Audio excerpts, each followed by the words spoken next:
Assalamualaikum Ustaz. Waalaikumsalam warahmatullahi wabarakatuh. Ya. Assalamualaikum warahmatullahi wabarakatuh, Pak Ustadz. Waalaikumsalam warahmatullahi wabarakatuh.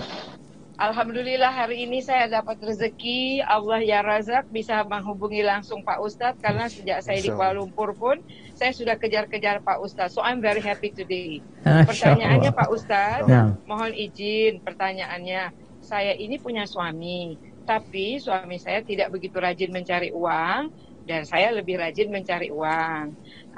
Jadi saya suka bermulut pedas, tapi saya melaksanakan semua ibadah, saum, apa segala macam. Nah, bagaimana caranya supaya Allah menerima ibadah saya dan bagaimana ya? Karena kan saya manusia, jadi saya baru belajar, baru hijrah Pak Ustadz. What should I do? Apa yang harus saya lakukan supaya Allah ridho pada saya? Karena kan pusing Pak Ustadz, kalau kita perlu uang kita sedikit. Nah, mungkin karena pemahaman agama saya tidak bagus. Terima kasih Pak Ustadz, itu saja yang saya ingin jawab. Tapi saya pikir bukan hanya untuk saya ini. So many women pasti juga menginginkan jawaban, tapi they don't want to asking. Sementara saya alhamdulillah berani bertanya. Alhamdulillah, alhamdulillah. Masya Allah, barakallah fiik. Siap Ibu. Masya Allah jemaah, ya. Ini mungkin betul nih katakan Ibu tadi. Apalagi di masa sekarang ini banyak perempuan-perempuan yang mungkin pintar cari uang ya. Suaminya mungkin punya kelemahan di sisi penghasilannya, sehingga hal itu menyebabkan kondisi rumah tangga itu nggak damai gitu. Kepemimpinan yang seharusnya ada di suami, terkadang mungkin ada kudeta dari istri mengkudeta suami, dia yang jadi pemimpin. Karena dalam pandangan dia, aku yang bisa cari uang. Ahibati fillah. Yang pertama buat para lelaki. Allah Azza wa Jalla mengangkatmu sebagai pemimpin. Ar-rijalu qawwamuna 'alan nisa. Laki-laki itu diangkat menjadi pemimpin. Allah yang menetapkan. Karena apa? Karena dua hal. Bima faddalallahu ba'dahum 'ala ba'd. Karena memang Allah lebih mengutamakan laki-laki dari sisi kemampuan dia untuk menjadi pemimpin. Hak cerai ada di tangan dia. Dia menikah tanpa dengan wali. Itu aturan yang Allah bikin. Tapi perempuan harus dengan wali. Perempuan tidak bisa menceraikan dirinya kecuali dia gugat cerai. Wa bima anfaqu min amwalihim. Dan karena apa yang mereka infakkan dari harta mereka. Suami punya kewajiban memberikan nafkah.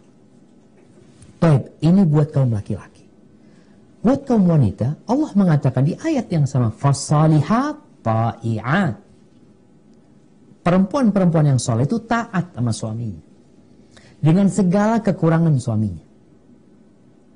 Maka ketika seorang wanita merasa dia itu telah melampaui kewajibannya. Dia yang seharusnya mendapatkan nafkah dari suami, tapi suaminya malas umpamanya. Atau suaminya ya tidak terlalu pandai atau nggak rajin cari uang. Yang menjadi kewajiban dia. Sehingga perempuan ini yang mencari uang, dia yang dapat uang, kadangkala memang kepemimpinan suami itu pincang.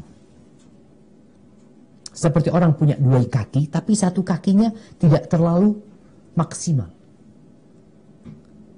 Terus apa sikap wanita mendapati suami seperti ini? Tetap taat dan patuh. Apa yang memotivasi dia taat sama Allah SWT? Ya, ini suami anak oke lah. Dia mungkin dia punya banyak kekurangan, tapi Allah tetap menjadikan dia pemimpin. Yang namanya pemimpin dengan segala kekurangannya. Kita tuh kadang-kala di sebuah perusahaan, ya kita dapat atasan, ya Allah, kita merasa kita lebih pintar dari dia. Kita lebih ngerti dari dia.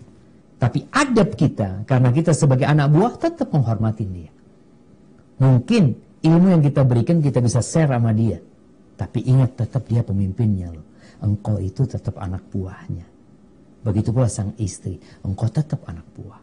Memang kalau tadi ibu yang pertama mengatakan baru belajar agama, ya alhamdulillah, mudah-mudahan pemahaman agama ini membuat engkau jadi bisa lebih baik. Kita lihat bagaimana Nabi SAW bersama Siti Khadijah.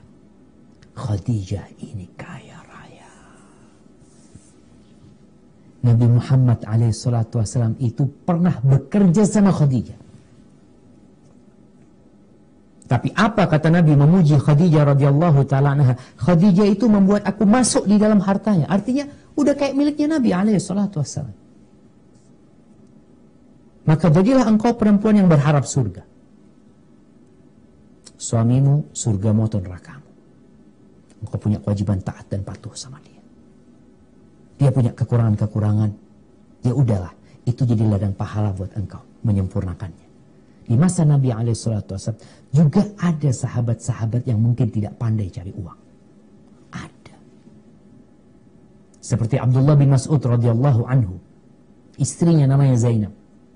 Zainab ini punya pekerjaan di rumah, menenun, mengapa. Dari hasil itu dimakan sama keluarga. Karena suaminya kerjanya serabutan. Kadang-kala dapat, kadang-kala nggak dapat. Artinya nggak cukup penghasilan suami. Istri bantuin suami. Suatu hari istrinya ini hadir di majelis Nabi SAW. Nabi nyuruh perempuan banyak-banyak sodakoh.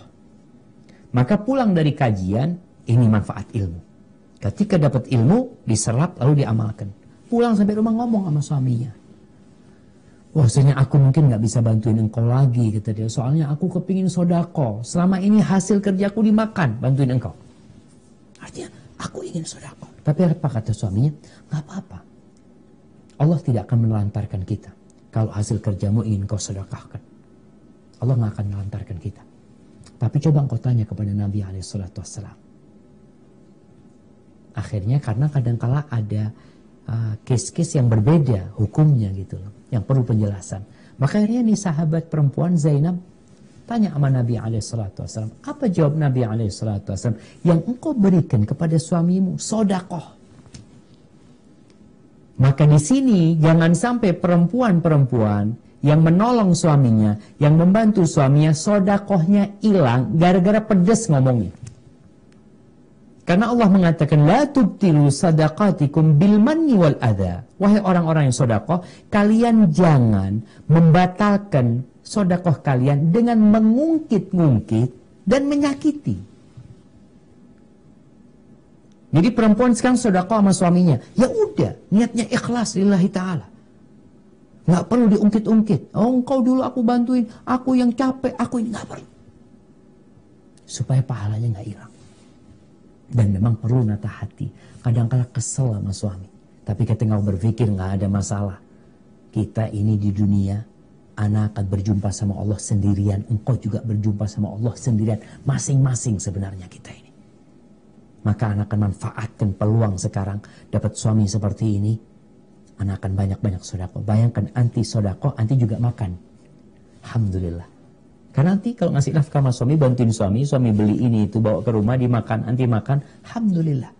Anti dapat pahala sedekah, anti bisa menjalankan roda kehidupan ini dengan tetap dan semoga anti masuk surga bersama keluarga. Hadza wallahu a'lam bissawab. Assalamualaikum. Waalaikumsalam warahmatullahi wabarakatuh. Ahlan wa sahlan. Halo Ustadz, tanya Ustadz lebih mudah.